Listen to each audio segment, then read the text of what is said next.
My wife stated, "I'm having surgery to stay childless always." I answered, "Your decision." Then I divorced her and married her best friend. The pregnancy news at Easter crushed her. Looking back, I should have seen the signs during our 3 years of marriage. But Sarah had always been good at presenting herself as the woman I thought I'd fallen in love with. Sarah, my wife of 3 years, was sitting across from me at Lavelle, our favorite upscale steakhouse in downtown Chicago.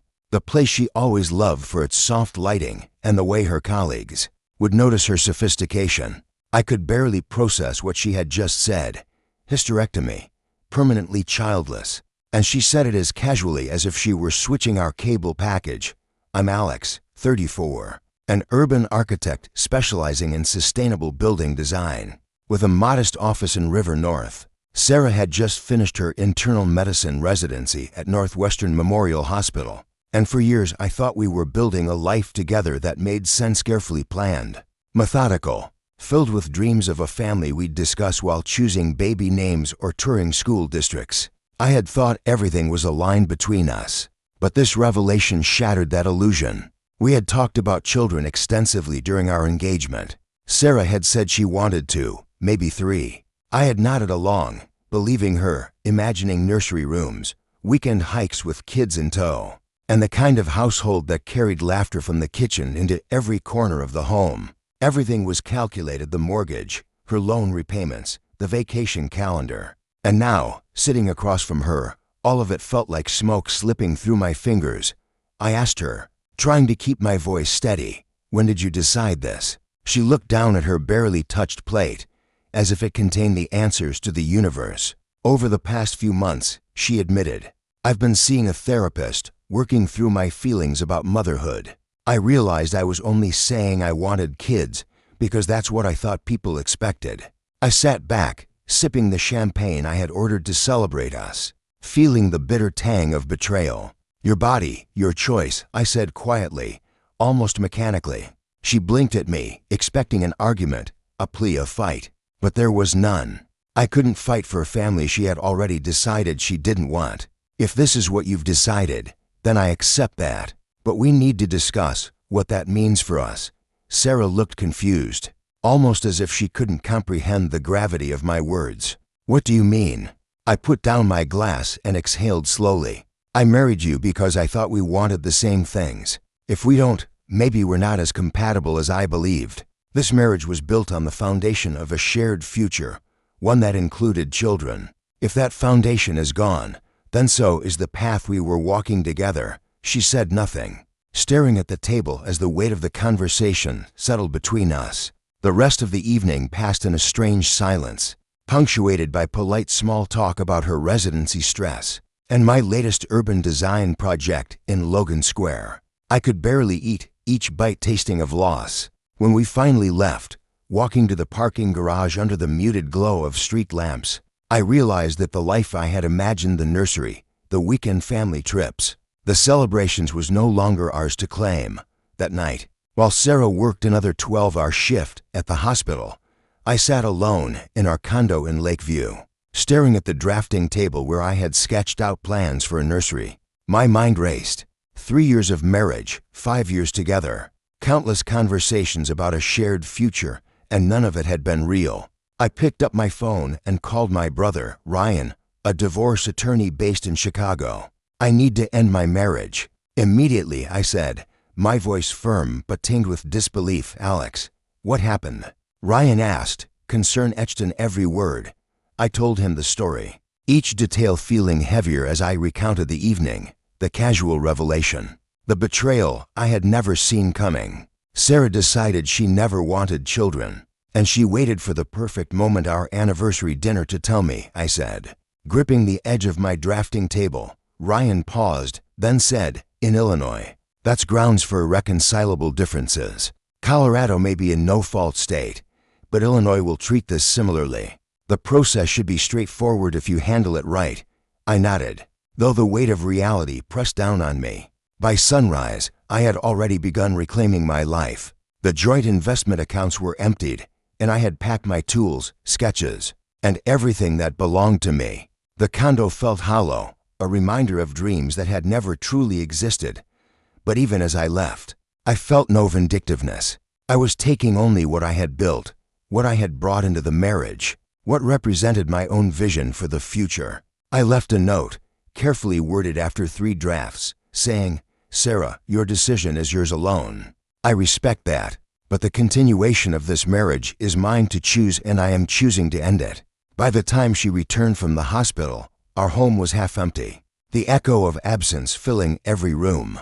I had stepped into a new chapter of my life, one where control over my own destiny mattered more than loyalty to a future that had never truly existed. The next morning, as the city stirred to life outside my Lakeview condo, I realized the divorce process would be more than just legal, it would be a battlefield. Sarah's sudden change had fractured not only our marriage, but the social network we had woven together. Her parents, both university professors with reputations for intellectual rigor, had begun framing my departure as emotional abandonment rather than a rational response to her unilateral decision. Friends, caught in the crossfire, sent cautious messages or avoided me altogether, unsure who was telling the truth. Amidst the chaos, an unexpected message appeared on my phone. It was from Rachel, Sarah's best friend since college. We had always maintained a polite, distant friendship, meeting occasionally at group dinners or coffee dates, never more than surface-level conversation. But her text that morning pierced through the fog of anger and betrayal. "Alex, I know this is probably weird, but Sarah handled this all wrong. You didn't deserve this. I'm so sorry." Her words were simple, yet they opened a door I hadn't anticipated. I agreed to meet her at a neutral cafe in Lincoln Park, far enough from our usual circles to avoid gossip. When Rachel arrived, she looked uncomfortable, twisting her camera strap in her hands, avoiding eye contact. "I told Sarah months ago she needed to be honest with you," she said quietly. "But she thought testing you would prove something, and it all went wrong." I listened, absorbing every word. Rachel explained how Sarah had been undergoing therapy that framed her desire for children as patriarchal conditioning she had to resist. Instead of having open conversations, she engineered a scenario that would either force me to beg her to reconsider or validate her narrative that I was controlling. She had set me up to fail, psychologically, while preserving her sense of autonomy. Over the following weeks, Rachel and I met often, initially discussing the implosion of my marriage, but gradually discovering our own shared interests. Hiking the trails of the nearby forest preserves, we spoke of architecture, photography, and creative aspiration we had never been able to explore with Sarah. Rachel was a freelance photographer, artistic in ways that complemented her analytical mind, and her passion for capturing moments of life with authenticity fascinated me. In return, I shared my fears about living a life dictated entirely by plans and expectations rather than genuine passion. It was during one of these hikes, under the golden light of an autumn afternoon, that Rachel and I first acknowledged the growing bond between us. We had talked for hours, shared laughter and silence, and as we reached a ridge overlooking the city skyline, she said softly, "I think I'm falling for you." I felt the same, but caution tempered my emotions. Our relationship had to remain private until the divorce was finalized. Any hint of romance would provide Sarah with ammunition, justifying the very narrative she was spinning to our mutual friends and family. And so, for months, we hid our affection behind casual handshakes, coffees, and conversations about our individual projects. Meanwhile, Sarah's response to my divorce was a tempest of rage and social maneuvering. She manipulated mutual friends, painting me as the villain, claiming I had abandoned her during her time of personal growth, and insinuating that Rachel and I had been conspiring from the start. It was absurd, yet effective friends distanced themselves, invitations dried up, and our social circle fractured. But Rachel and I leaned on each other, finding strength in our shared experience of being falsely accused. Our weekends became escapes into nature. We hiked the secluded paths of Starved Rock, camped beneath the quiet of the Shawnee National Forest, and discovered a rhythm that felt like freedom. Away from the city and social scrutiny, we were able to breathe, to simply be ourselves, and to discuss what we wanted in life and family. Rachel spoke of her dreams of a large family, teaching her children to see the world through a lens of creativity, while I shared my desire to pass on the values my father had taught me: hands-on craftsmanship, curiosity, and building something tangible that lasts. The bond we forged was more than friendship.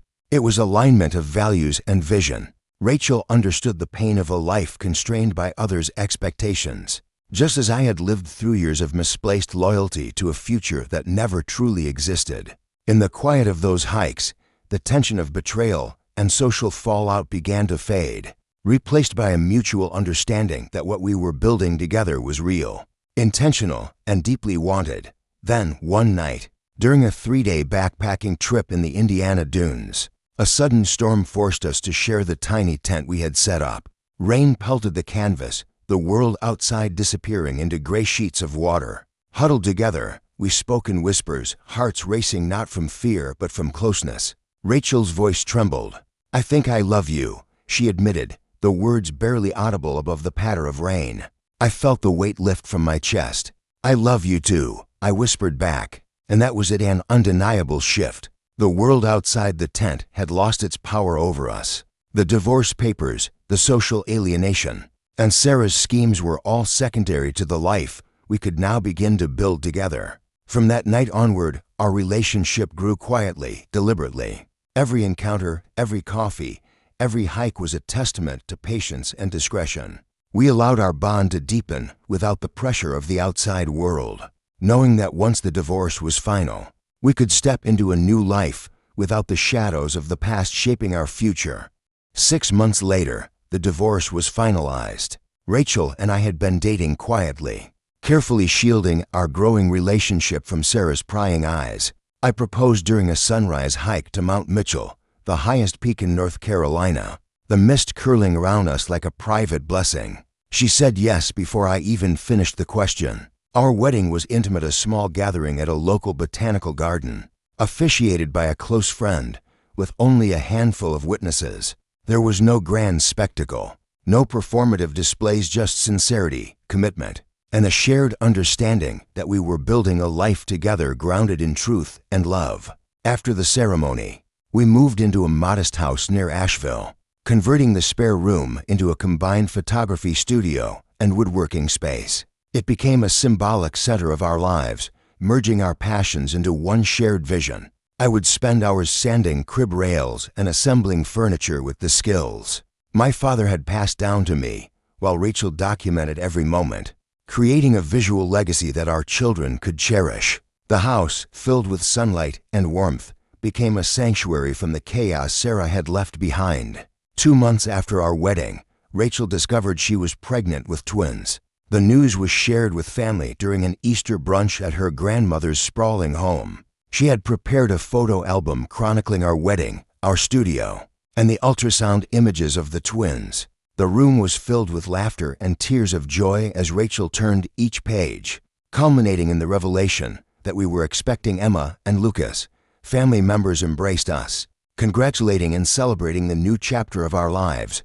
But then Sarah appeared. She had been invited by Rachel's old roommate, unaware of the intricacies of our history. At first, she seemed fragile, thinner, and hollow-eyed, as if the stress of the divorce had taken a physical toll. Sympathy lingered for a moment until her eyes fell on me, on Rachel, and finally on the photo album. Her expression shifted instantly from sadness to disbelief, then to rage. "You planned this." She spat, her voice sharp and cutting.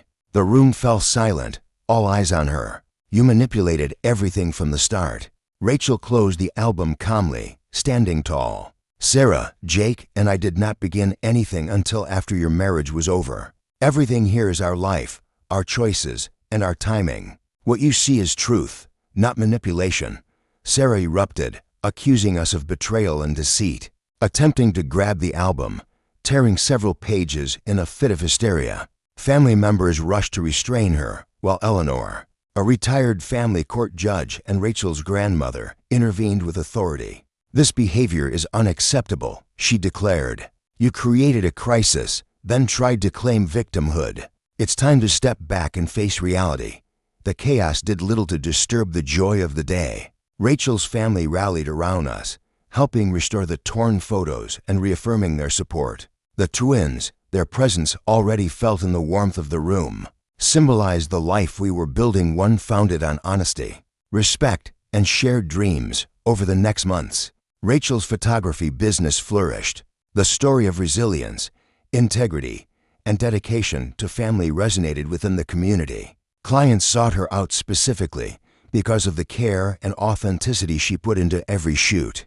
Meanwhile, I continued building our workshop and teaching neighborhood children woodworking, creating a tangible legacy and a space where creativity and family intertwine seamlessly.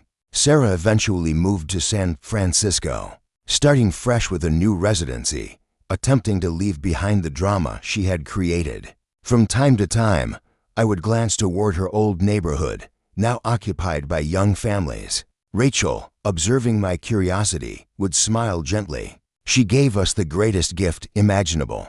She said one evening as we watched Emma and Lucas helping organize tools in the workshop. She revealed exactly who she was, allowing us to build the family and life we truly wanted. Our mornings were filled with laughter, the pitter-patter of tiny feet across the hardwood floors, and the hum of creativity in the shared studio. Rachel captured every first step, every painted picture, every carefully sanded piece of wood. The twins thrived in a home where love, dedication, and intentionality guided every moment.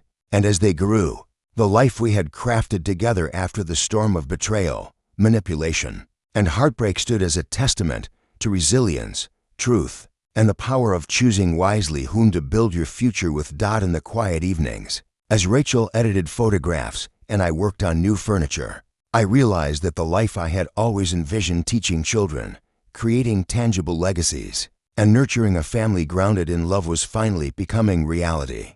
Every challenge, every test, every heartbreak along the way had led us here. And in the eyes of Rachel and our children, I saw not only the life we dreamed of, but the affirmation that some of life's greatest rewards come only after enduring its fiercest storms.